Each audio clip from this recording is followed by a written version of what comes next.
A teacher stands in the middle of a crowded cafeteria, her blazer ripped open, food dripping down her face, surrounded by laughter. But instead of running away in tears, she does something that will shake an entire school system to its core. In the next 30 seconds, 3 of the most powerful students in the building will be on the floor, a corrupt empire will begin to crumble, and a torn piece of clothing will become the symbol of a revolution. This isn't just about one moment of courage.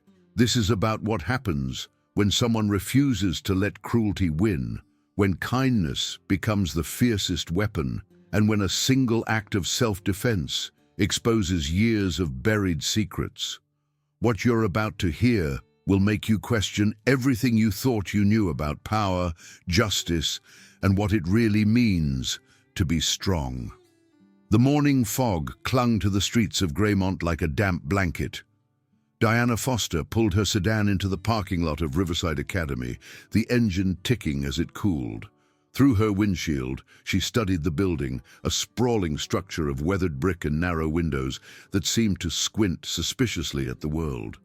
Graffiti scarred the walls near the loading dock. Trash tumbled across the empty basketball courts. This place looked tired, beaten down by years of neglect and the weight of too many broken promises. Diana checked her reflection in the rearview mirror. Her dark curls were pulled back into a neat bun.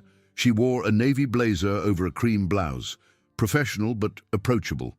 After 8 years teaching in Atlanta's toughest neighborhoods, she thought she'd seen everything. But Riverside Academy had a reputation that preceded it, not for academic failure or even violence, but for something more insidious. Here, money talked. Here, powerful families controlled not just the school board, but every decision that mattered. And here, students who happened to be born into the wrong tax bracket learned early that their voices didn't count. She grabbed her bag and stepped out into the cool air.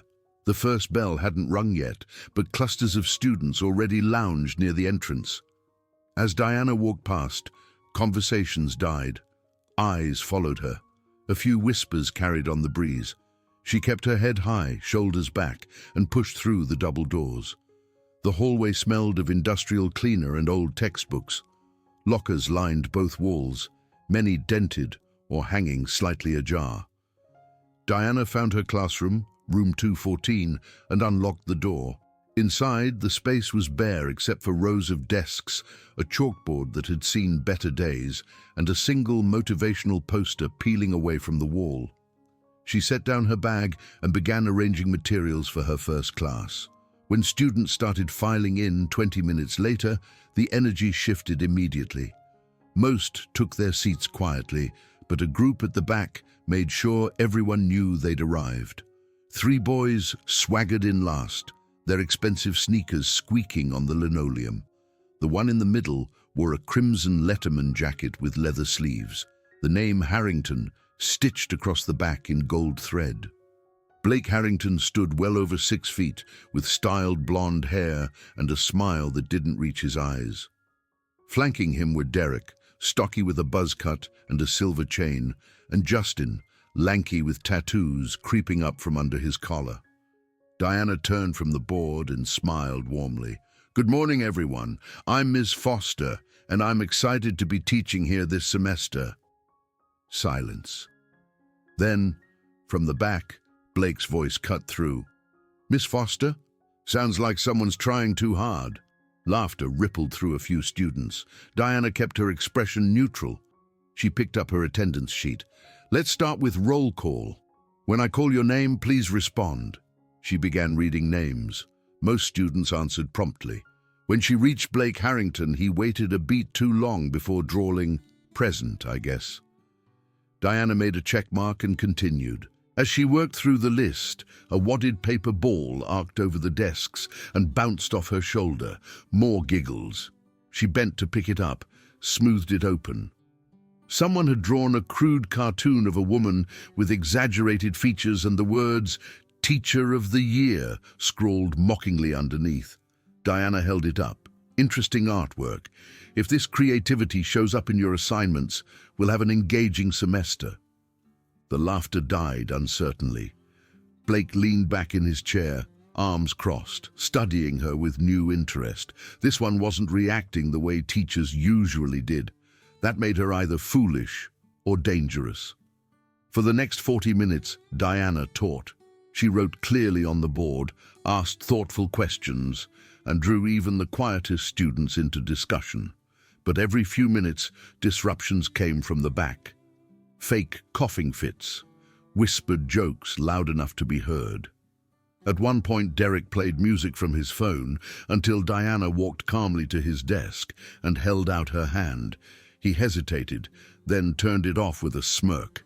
Near the end of class, Blake stood abruptly, his chair scraping loudly.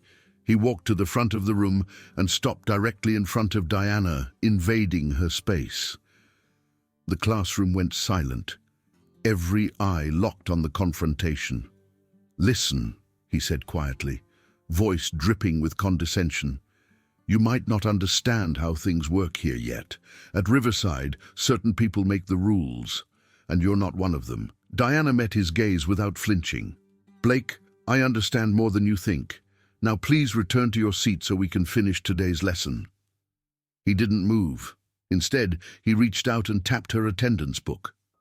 "What if I don't want to? Then you'll face consequences. Simple as that." Blake laughed, a sharp bark. He glanced back at his friends who were grinning. "Consequences? My father is on the school board. What exactly do you think you can do to me?" Diana kept her voice steady. "I can treat you with the respect you deserve when you earn it. Now sit down." For a moment the standoff held. Then Blake leaned in close enough that only she could hear. "Cafeteria. Lunch period. You'll see what happens to teachers who don't know their place." He turned and sauntered back to his desk. The bell rang seconds later and students poured out into the hallway. Diana stood alone in the empty classroom, her hands trembling slightly as she gathered her materials. She'd dealt with difficult students before, but something about Blake's cold certainty unsettled her. The morning passed in a blur. Diana taught 2 more classes, both uneventful compared to the first. But word had already spread. The new teacher had challenged Blake Harrington. By the time the lunch bell rang, the entire school buzzed with anticipation. Diana entered the cafeteria, carrying a tray with a sandwich and an apple. The room was massive, filled with long tables under flickering fluorescent lights. The noise was overwhelming, hundreds of voices competing, trays clattering, chairs scraping. As Diana stepped inside, the volume dipped noticeably. Heads turned, whispers multiplied. Blake sat at a center table surrounded by his crew. He watched Diana with that same cold smile. Derek and Justin flanked him, along with several other students who clearly belonged to the inner circle. Diana chose a table near the windows, far from the crowd. She sat down and unwrapped her sandwich, determined to ignore the stares. But Blake had other plans. He stood, his chair scraping loudly enough to cut through the ambient noise. "Hey!" he called out. "Miss Foster, welcome to Riverside!" Scattered applause and laughter. Diana looked up but didn't respond. Blake grabbed his tray and started walking toward her. Derek and Justin followed. The cafeteria went quiet, that electric hush that precedes something memorable. Blake stopped directly behind Diana. "Didn't want you eating alone on your first day," he said loudly. "That wouldn't be very welcoming, would it?" Before Diana could respond, Derek tipped his tray forward. Mashed potatoes, gravy, and soda cascaded over her shoulder, soaking her blazer and hair. The cafeteria erupted in laughter and gasps. Diana stood slowly, potatoes sliding down her back. She turned to face Derek, her expression unreadable. "You just made a serious mistake," she said quietly. Derek sneered. "What are you going to do about it, Teach?" Then Justin stepped forward and grabbed her blazer by the lapels. With a sharp yank, the fabric tore, buttons popping and scattering across the floor. The ripping sound echoed in the suddenly silent cafeteria. Justin held up the ruined garment like a trophy, and the crowd exploded with noise, some laughing, others gasping in shock. Diana stood there, her white blouse now exposed and stained, her hair dripping. For 3 seconds, nobody moved. Then she acted. Her hand shot out and clamped around Justin's wrist. Before he could react, she pivoted her hips, redirected his momentum, and sent him crashing to the floor. The impact knocked the wind out of him. Derek lunged at her from the side, but Diana sidestepped, caught his arm, and used his own weight to flip him onto his back. Both boys lay groaning on the tile. Blake charged forward, fury contorting his face. Diana didn't strike him. Instead, she waited until the last second, then stepped inside his reach, caught his arm, and twisted it into a control hold. She applied just enough pressure to drop him to one knee, his face inches from the floor. "I didn't come here to fight," Diana said, her voice carrying across the silent cafeteria, "but I will defend myself, and I'll defend every student in this building who can't defend themselves." She released Blake and stepped back. For a heartbeat, nothing happened.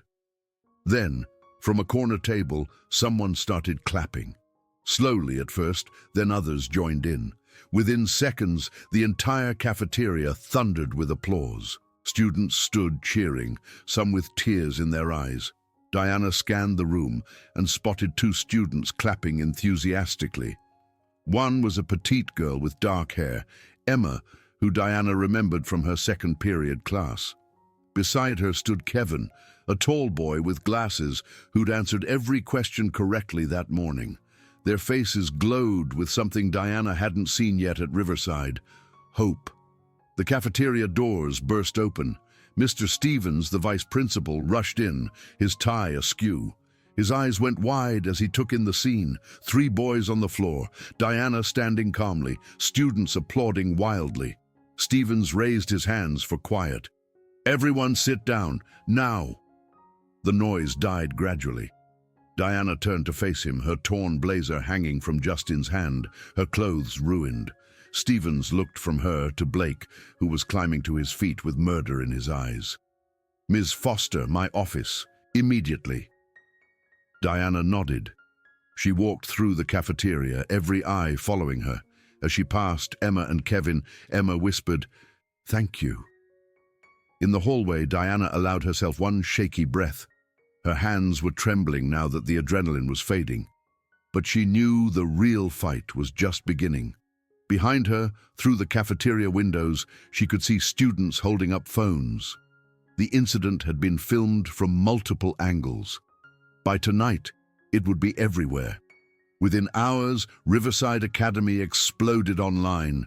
The videos spread through group chats, social media, anonymous forums. Angles from every corner of the cafeteria showed Diana's controlled defensive moves. The boys attacking first, the applause afterward. Comment sections filled with heated debates. Some praised Diana's courage. Others condemned her for using force against students, even in self-defense. Blake sat in his bedroom that evening, his door locked, scrolling through the videos with clenched fists. His father, Richard Harrington, had already called twice, his voice tight with rage. This humiliation would not stand. Blake opened his laptop and began crafting a plan.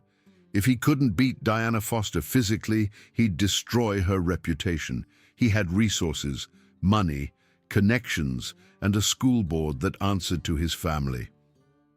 Meanwhile, Diana sat in her small apartment across town. Her phone buzzed constantly. Supportive messages from former students in Atlanta. Threatening texts from anonymous numbers. She'd already received an email from Mr. Stevens informing her that she was suspended pending a full investigation. Diana stared at the torn blazer draped over a chair. Instead of discarding it, she carefully folded it and placed it in a drawer. Something told her this wasn't over. The next morning, Diana woke to find her face on the local news. The anchor spoke in grave tones about teacher violence, student safety, and questions of appropriate force. The video played again, but this time edited. Someone had cut out the initial attack, making it appear Diana had struck first. Her phone rang. Attorney Morrison, a civil rights lawyer she'd met at a conference years ago, was calling. "Diana, I saw the news. This is a setup. Let me help you."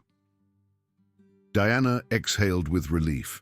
She'd need allies. Over the next few days, Morrison began building a case. She subpoenaed the school's security footage, requested student testimonies, and filed preservation orders to prevent evidence from being destroyed. But the Harrington family wasn't idle either. Richard Harrington leveraged his board position to push for Diana's termination. Anonymous smear campaigns appeared online, doctored photos suggesting inappropriate behavior, fabricated complaints from parents. Emma and Kevin organized secretly, reaching out to other students Blake had bullied over the years. They collected testimonies, screenshots of threatening messages, records of extortion. A pattern emerged. Blake and his friends had terrorized Riverside for years, protected by his family's influence. But now, for the first time, victims were willing to speak up. One evening, Kevin knocked on Emma's door, holding a small audio recorder. "I got something," he whispered. Blake was bragging to his friends about framing Ms. Foster. "I recorded it." They listened together. Blake's voice was clear. "We'll make everyone believe she's dangerous. Fake evidence, paid complaints, whatever it takes. My dad will handle the board." Emma's eyes filled with tears, but not from sadness, from determination. "We need to get this to Attorney Morrison." The school board scheduled an emergency hearing. The gymnasium was packed. Parents, teachers, students, and reporters filled every seat. Television cameras lined the back wall. Diana walked in, wearing a simple black dress, her hair pulled back. She carried a folder and her torn blazer, now neatly mended. The hearing began with Richard Harrington presenting his case. He displayed the edited videos, read complaints from anonymous parents, and painted Diana as a violent threat. His voice boomed with righteous indignation. But when Attorney Morrison stood, the atmosphere shifted. She played the unedited cafeteria footage from multiple angles. The crowd gasped as they saw Derek dump food on Diana, Justin tear her blazer, Blake charge at her. Morrison then presented Kevin's audio recording. Blake's voice, admitting to the frame-up, echoed through the gym. Shocked murmurs rippled through the audience. Then Emma stood and walked to the microphone. Her voice trembled, but held steady. "Blake Harrington has bullied me for 2 years. He threatened to release embarrassing photos unless I paid him. I was terrified, but Ms. Foster showed me that we don't have to be victims." One by one, other students rose. A boy testified about extortion. A girl described constant harassment. Kevin presented a spreadsheet documenting incidents over 3 years, complete with dates, witnesses, and screenshots. The evidence was overwhelming. Richard Harrington's face turned crimson. He stood and shouted, "These are lies orchestrated by a teacher who—" Blake's voice cut through. "Dad, stop!" Everyone turned. Blake stood in the middle of the crowd, his face pale. "I did it," he said, "all of it. The bullying, the setup, everything." He looked at Diana. "I'm sorry, Miss Foster. You showed me what real strength looks like, and I was too proud to see it." The gymnasium erupted. The board members huddled, whispering urgently. After 20 minutes of deliberation, the chairperson announced their decision. Ms. Foster was cleared of all charges and reinstated with full honor. Furthermore, the board would implement comprehensive anti-bullying policies, install cameras in common areas, and create a student safety program. Diana stood to address the crowd. "This isn't about me," she said. "This is about every student who's been afraid to speak up." She held up her mended blazer. "This was torn in an act of cruelty, but we stitched it back together, and that's what we're going to do for this school." Applause thundered through the gymnasium. Emma and Kevin rushed forward to embrace Diana. Even Blake, standing awkwardly to the side, managed a small, genuine smile. In the weeks that followed, Riverside Academy transformed. Diana launched the Confidence and Protection Club, teaching students self-defense and conflict resolution. Enrollment swelled. Blake, true to his word, joined as a peer mentor, using his influence to protect instead of terrorize. The mended blazer was placed in a glass case in the main hallway with a plaque, "Symbol of Resilience, Riverside Academy." But the victory wasn't complete. Richard Harrington resigned from the board amid investigations into misappropriated funds. The scandal spread beyond Riverside, prompting district-wide reforms. Local media covered the story extensively, and Diana received invitations to speak at schools across the region. One evening, Diana stood alone in her classroom, preparing for the next day. Through the window, she watched students laughing in the courtyard. Kevin and Emma were teaching a group basic self-defense moves. Blake stood nearby, offering encouragement. The sight made her smile. Her phone buzzed. A message from Morrison. "Another school just requested your safety program. This is spreading," Diana replied. "Good. Every student deserves to feel safe." As she packed her bag, Diana ran her fingers along the edge of the mended blazer's photo on her desk. The tear had become a symbol, but more importantly, it had sparked a movement. Kindness wasn't weakness. Standing up for yourself and others wasn't violence. And sometimes, the most powerful act of courage was simply refusing to be silenced. The semester ended with a ceremony honoring student courage. Emma and Kevin received awards for their bravery in speaking up. Blake received recognition for his transformation and commitment to change. But the moment everyone remembered was when Diana unveiled a new school motto etched on a banner above the stage: "Strength through compassion, justice through truth." The applause was deafening. Parents wiped tears, students stood and cheered. And in that moment, Diana Foster knew that the torn blazer, the cafeteria confrontation, and all the struggles that followed had been worth it. Riverside Academy would never be the same.